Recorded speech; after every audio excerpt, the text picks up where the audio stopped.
And welcome back. I receive a lot of emails. I try to read your emails. And if you have anything you want me to comment on or you want to give me your opinion about, well, please feel free to email me. My email address is my initials, jb@jimbrownla.com. A lot of emails this week about the Saints deal. It's football season. The Saints are about to kick off their season. The Louisiana legislature signed off on the deal to give the Saints a very lucrative package of state funding. And, one email I got is, you must not like the Saints because you've not been too buoyant on the deal that was signed between Mr. Benson, the owner of the Saints, and the state approved by the legislature. Well, look, I'm a big Saints fan. I cheer them on. I go to some of the games, and I've got nothing against the Saints. It's a question of what's in the best interest of the state. Several facts to share with you.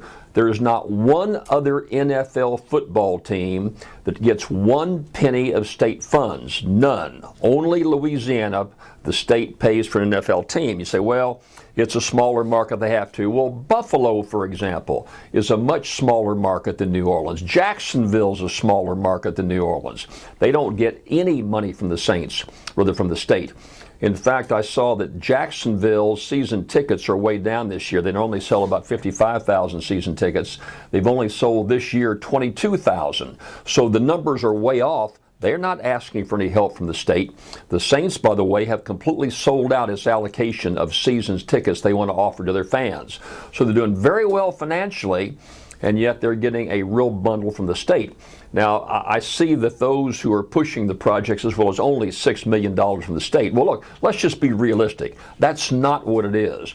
Tom Benson and the Saints get a lot of other benefits that add up to a package that is projected to be around $25 million a year of your tax dollars going to you. It includes the $6 million. It includes parking revenue. It includes concessions.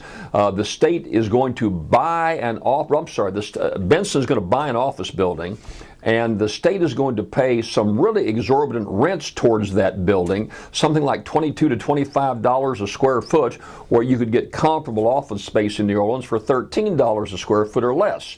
So the state is going to subsidize big rates to consolidate a number of state offices in the state office building right by the Superdome that's owned by Tom Benson. So instead of going out, now you're going to have to pay to park and go up to the 18th floor of some office building to get permits that used to be able to get at local offices throughout New Orleans. So that's a value that should be put into the whole thing. The state's going to spend $85 million renovating the Dome Stadium. Super nice, sweet boxes. Well, when they have high school football games there, they don't use those high school football games don't have the luxury boxes. They don't buy those out. The $85 million is going for Tom Benson's benefit. All over the NFL, a lot of owners own the stadium. Jerry Jones, Dallas Cowboys. That's not a state facility. It's owned by the Dallas Cowboys.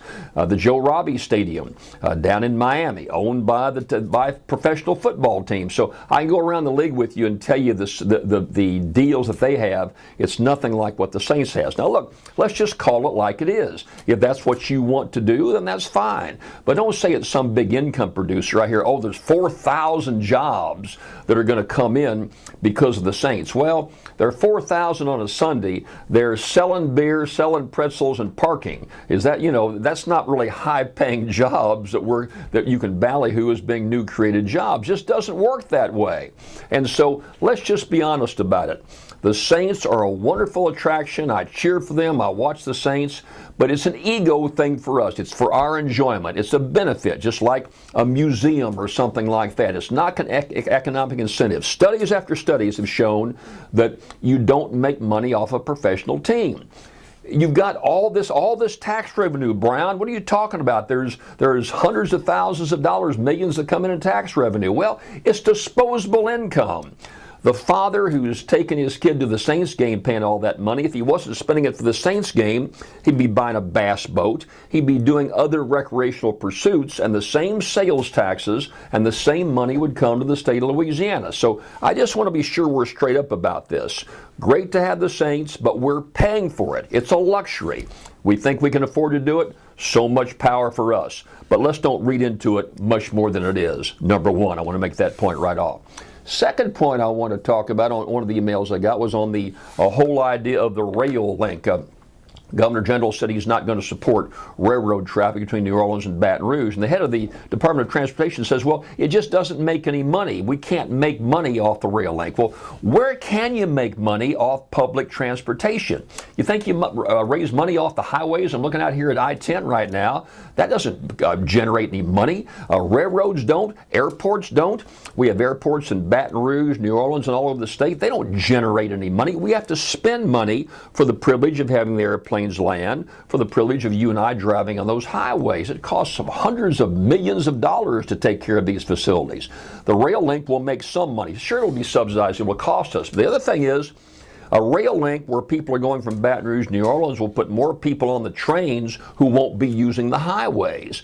So you don't have to build another extension, another lane on I-10 going to New Orleans that's going to cost billions of dollars because of all the bridge work you have to do. So I hope that politics has not entered into that decision not to build that rail link, and I hope the state will come by and take a look at it again.